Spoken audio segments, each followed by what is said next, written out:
Let's just update you on other developments around all of the voting, because the Electoral Commission is saying it will take further action against uMkhonto Sizwe. The IEC saying MK members had held its workers hostage at a ballot warehouse in Hammarsdale in KwaZulu-Natal. MK seems to suggest its members were trying to protect the ballots.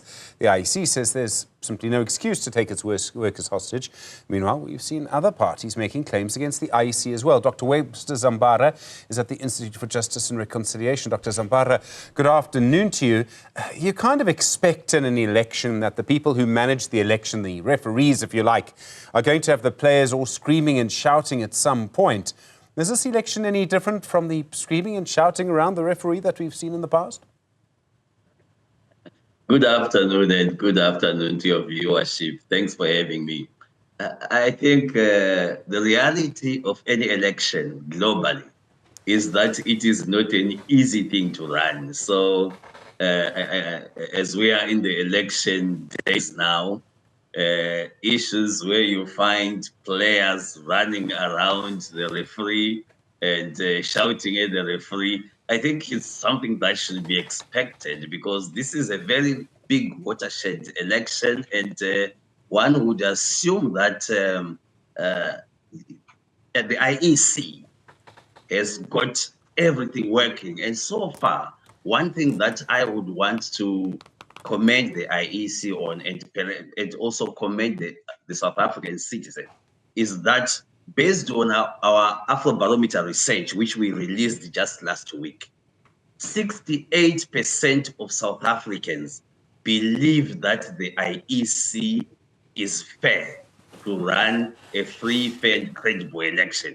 And that amount of trust is very important in any election.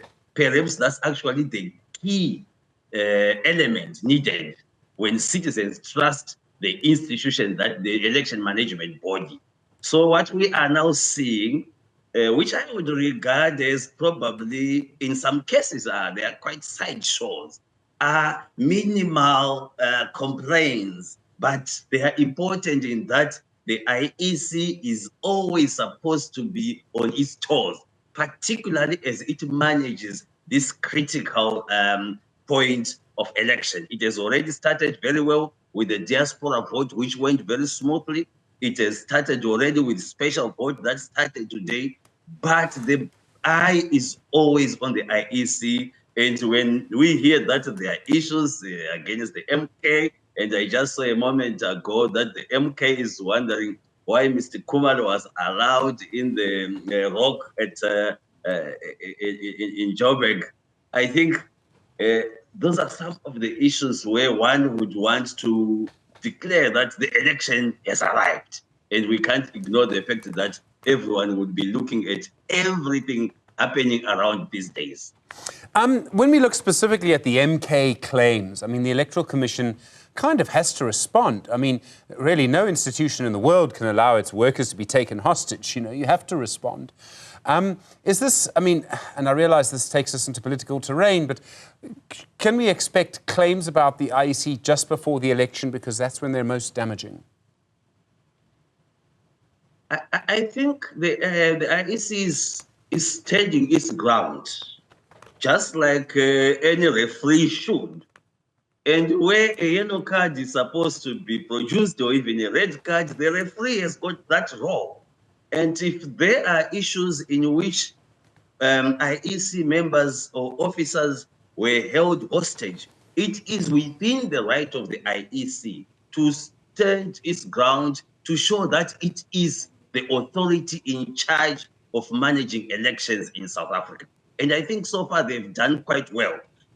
Every other party that has complaints with the IEC has also the right to complain. And I think the issue of the courts, they are always there. We have already seen that the courts have started playing their role in this very election. And one would not wish that it becomes almost a sideshow between the IEC and the uMkhonto Sizwe party. That would not be will give a chance to an election season, election day that should actually run smoothly. Because generally, when you look at the integrity of the IEC the history of the IEC, and the expectations of the population and political parties themselves, I think the IEC has got this record, which is quite intact, of running the election in a credible manner. And what we are seeing now is it being put on the spot by a party which is a new party, but with old players. Sure. And we would not wish that anything that is happening will lead the IEC to lose the focus. The main focus is on the 29th, which we are moving into. And so far, I think we are in a good season. There have been reports, a few reports of some skirmishes and violence, but large, the IEC is ready, and I think we are ready to go. By the way, elections in South Africa, they are not only important for South Africa only. They are important for the region, they are important for Africa, and they play a role because South Africa is a leading democracy on the continent. And this is another time when the continent will be looking at South Africa on how elections are run. And if you look at how participants, political parties have been campaigning, the openness around the media, it's actually a marvel to many people from different countries when they see opposition political parties being covered freely to even criticize the ruling party. That is democracy at work, and I think we are good to go. Dr. Webster Zambara, thank you at the Institute for Justice and Reconciliation. Do appreciate it.